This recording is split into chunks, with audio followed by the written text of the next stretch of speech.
Injury update on your guys' Stoff, CJ, I guess, too. Is he? CJ's good to go, back to normal. Grinded it out pretty good versus Boise, but he's good. Stoff is slowly progressing. I would say he's a true game-time decision, less of the BS game-time decision we had given you. So I think he's progressing, but I cannot say for sure that he's definitely going to play. So we will look at it. It's been about 2 weeks, pretty good rest. But, you don't want him in pain by any means either. So we'll just keep looking to move forward with it. And then are you guys preparing as though Watt won't play, or have you made... There's nothing really to prepare for, you know what I mean? Like, we don't have a shot blocker like him. So, I mean, we're going to prepare as if they're all going to play. He's a really good player that obviously didn't look good, but it seems like it may not be as serious, which is great for him. But the game plan doesn't change. I mean, obviously he's an elite shot blocker, and that'll affect the game either way. But, I mean, they didn't have him, and they almost beat Utah State. All right, and then they are obviously very good at protecting the rim and two-point defense. They're elite at, and he's a big part of that. But in general, that's what they've done for years. What do you guys need to do to be successful at the rim? Yeah, they've been that way. They've been so consistent with what they do. They've always got long, athletic, tough, quick twitch guys. They can, they're essentially switching almost all ball screens now. So you're not gaining a huge advantage with getting two on the ball or anything defensive or offensively for us. So you got to go make plays. You got to space the court properly. You got to keep them off the offensive glass when they do go. You got to keep them out of transition by turning the ball over. So as it pertains to like 2-point makes, I don't know. You just got to finish strong through contact because they're big and strong. In case Mustafa does not play, can you kind of explain what you lose both sides of the court and how you attempt to fill those gaps? You lose a lot. I mean, I think he was almost 30 minutes a game. He's a fifth-year senior. He's got experience in our program. He's tough. He's physical. You replace a veteran with a freshman. I mean, I like Jovan a lot, but he's a freshman. I bet you if you ask Jovan, would you rather start or come off the bench? He'd probably be a little bit more comfortable coming off the bench right now. So, yeah, I mean, that's a key starter on a team that won a championship last year, went to the tournament. He was sixth man of the year. So we're certainly not better without him. So, hopefully sooner or later he gets back. But it's going to be a time for anybody who misses time like that to just get back into rhythm. So Jovan's been good. Sacco's helped off in an increased role as well. But you're certainly never better when you're down a starter. Jovan had mentioned in the postgame that he was not feeling well last game. I know CJ was not feeling well either. The week off helped you guys get through that? Yeah, he seems better, but like anything else, when you're with each other so much, it kind of runs through teams. And I think anyone who has children, obviously, is experiencing this right now.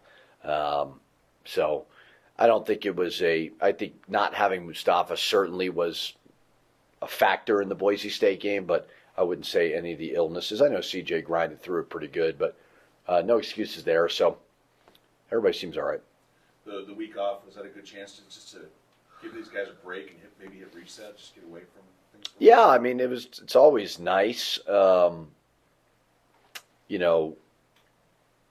know if I love a break or a bye week this late in the season. Maybe a little bit earlier would have been nicer, but obviously you can't predict just the schedule and all those things. There's so many factors, but it was good. Yeah, I hate following up a loss with a break, but with Mustafa's injury, with some illnesses and stuff, it was certainly nice to have a couple of days off. Coach, wanted to ask you about your depth at the post position. Volume. Where are you? There you are. In light of Mustafa being a game-time decision, it seems like Atiki's minutes have kind of been up and down. He had 4 minutes against Boise State. If you get in a situation where Nelly's in foul trouble against a physical team like San Diego State, who are you going to look to on the bench? We've pretty consistently, when Nelly is in foul trouble, gone to Atiki at the 5. Fortunately, I remember San Jose, that was an issue. Atiki played more minutes. So we haven't really had a true third string. We've gone, I think, Jovan when Mustafa's been back. So hopefully that's not the case. But yeah, Atiki's got to be ready.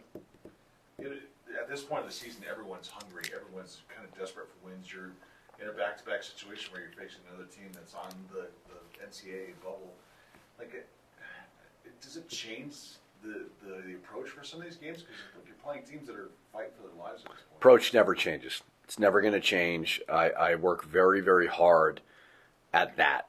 I have a great belief in that. Is that right, wrong? I don't know. But, certainly as you get later into February, into March, and you understand that there's, quote, big games, I get it. But the approach, I just try to remain extremely consistent with what we do. We know playing at San Diego State will be very, very challenging. Boise clearly needed that game to kind of get back into the NCAA tournament picture. But, there's a storyline for every game where you need it, the opponent needs it, and you try to block it out and remain very, very consistent. Coach, what is it you expect out of San Diego State? They kind of had an up and down season, and obviously they're hungry. I mean, watching the game film, what is it you expect out of typical San Diego State? Yeah, I mean, they've been extremely consistent over the last 30-something years, starting with Coach Fisher, and now Coach Dutcher does an amazing job of it. They recruit to it. That's their identity. Amazing defense, length, physicality. They're going to make you earn it. So I say that with the utmost respect. I don't expect a lot of surprises, and that's a compliment to them. Obviously, this game was physical when it was here in the pit. They're a team that's going to make it physical anyway. Do you prepare any differently for a physical team like a Boise State and like a San Diego State? No, I mean, you don't want to. You want to be aware of late in the season beating each other up, right? You're not going to do rebounding drills and things like that. You got to be fresh. But, I mean, again, a compliment to San Diego State. Our guys know what it's going to take to beat them. And all you got to do is experience it once. And obviously some guys have not been here, but they experienced it when we played them the first time. So you better be ready physically to play them or you're going to lose. I think this time of year everybody's dealt with injuries, and every coach has a rotation down. How flexible or creative, if at all, would you consider getting with rotation? Would you consider whether it's illnesses, whether it's injuries? Yeah, you got to have B plans, C plans. You got to have contingency plans and every opponent's different, right? I mean, sometimes you can play small, sometimes you can't play small, or you're going to get burnt. So we've had to deal with it, to be able to beat a team like Utah State without CJ, without Mustafa. That's a testament to the other guys that stepped up. So you never have as much depth as you want. Sometimes it can be overrated. Sometimes it can't. Right now it's very, very important for us that we have that. So we mix and match lineups in practice. You try to systematically create, offensively, defensively, things that are crystal clear regardless of what position you play in. And, I think everybody's pretty comfortable so far with that. Great crowd at Boise, and it's going to be a sellout Tuesday night. Just your thoughts on playing at Viejas? Yeah, I mean, I don't really focus on fans as much as the team on the court and the game. Playing San Diego State, that's a championship program. They've been operating at a championship level for a long, long time as it pertains to men's basketball. If you beat them, and we've been fortunate to get them, you better be ready to compete at the highest level. So the noise, whoever's in the stands, good, bad, or whatever, really, I don't address much of that. But it's a great venue. They've had some unbelievable players that have gone there, and they've been really, really consistent at a high level. All right, Missouri, questions for CJ? First of all, you feeling all right? Yeah, feeling good. All right, you guys got you got a taste of a really big road environment, obviously, a couple of times now in Utah State, but just last week at Boise State, about to hit another one. How do you guys prepare for, I guess, a game that's pretty big for them, pretty big for you too, but like with that environment as well? I mean, I think the biggest thing is just keeping everybody confident. It is just another, we just have 2 losses in conference, and, we're going to try to keep going. Just looking forward to the next game and just keep preparing the same way we have for every other game. For sure. You guys got them the first go-round. I know it was 14 points, but it was a pretty one-sided game throughout. How much do you look, when it was more than a month ago now, how much do you look at that first film and try and kind of base what you guys are doing this go-round on that film? Honestly, we just need to play hard. I think the first go around, we played really, really hard. We just ultimately dominated them, and that's what we need to do again on the boards as well. And then Boise State obviously shot lights out. You guys, final score is 8 points, but it was kind of one-sided, especially that second half. Was it defensively something you guys were lacking, or was it just a whole night of them hitting a lot of shots, or were you guys lacking defensively? They were kind of hitting. They were definitely hitting a lot of shots. I think that defensively we had to be better. We were fouling a lot. I think positioning was really bad in a lot of plays. And I think overall we just didn't have that same oomph that we needed to beat those guys like we did the first time around. CJ, you hadn't tasted a loss in over a month. For sure. And when you spun it, how was the loss handled in the locker room? We didn't take it too bad. Honestly, we wanted to come out and we knew what we did wrong. Like I said, we were fouling a lot, not in the right position on a lot of plays. We knew what we needed to do. We're just ready for the next road game, honestly. We're ready to get back out there and play. In this game particularly, there's a lot of defense in this league, but this team particularly pressures you and probably the whole court. Is it different when you look at tape and when you play San Diego State as far as being a guard, a guy's going to handle the ball, a guy's got to get open? Is it different preparing for this team and playing this team than anybody else in this league? More so, yes, they have really good guards. Other teams have really good guards as well, but they, like you said, they do pressure a lot. I think the preparation that Coach Pitino has is doing a lot of the get open drills and a lot of, just being strong with the ball because they like to foul as well. I think those things are going to play a key factor as well, for sure. You had a rough couple of weeks. You had the concussion. For sure. You got sick, and then you guys suffer a loss, and now you have a bye week. You're a veteran player. You've been around for a while. How do you personally get through something like that, and then how do you pass that lesson along to a team that has to deal with it too? Yeah, man.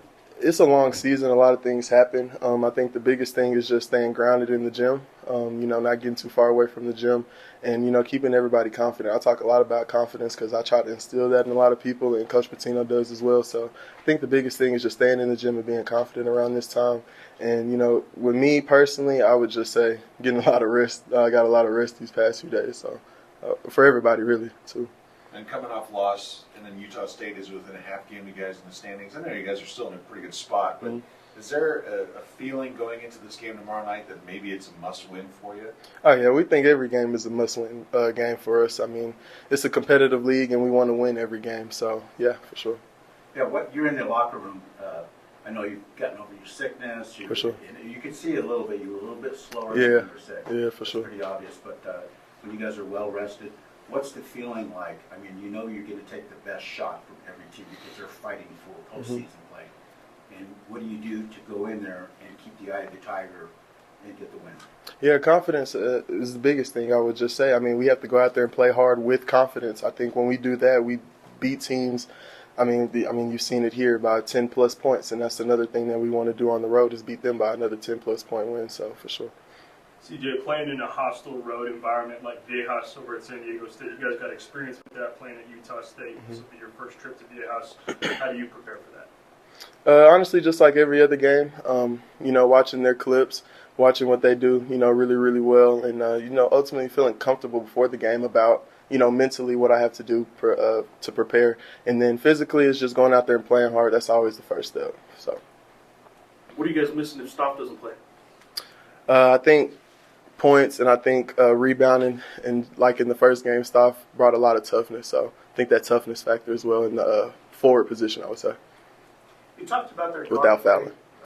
Miles Bird, I think he's the one that kind of gets the most notoriety. But you talked about B.J. Davis For sure. and Nick Boyd, transfer from Florida Atlantic. How do you prepare for that kind of three-headed monster? Yeah, they're really good guards. They all, I know Nick Boyd has pretty good experience, and Bird's pretty good as well. And last game San Diego lost, but they played pretty well. So they'll have a lot of oomph coming in this game at home, and I think that three-headed monster, they'll be all right. But we just have to play hard against them, honestly, like we did the first game. That's honestly what we have to do: stay in front of the ball and defend without fouling. CJ, if Mustafa doesn't play, just the rotation, what it does for you, minutes-wise, you're playing probably in different spots, different dudes are in different combinations. I understand what you're missing without him there, but what does that mean everybody else has to do differently? Yeah, I think everybody has to step up with their intensity, with their level of just confidence. Honestly, I mean, I talk a lot about confidence and playing hard because that's honestly what it is. I mean, this especially in this game, this is going to be who's playing harder and who's have the most confidence for sure. Anything else for CJ? One more? CJ, basketball, the game of runs against Boise State in the second half. They wanted an 18-2 run. You guys are going to be on the road again. If you guys face something like that, what's going to be key to turn it around? Staying together. I think that's the biggest thing is staying together. It's like I said, it's a long season, and there'll be more games like this or games like we had before. So, I mean, just staying together in these moments and knowing that we'll win.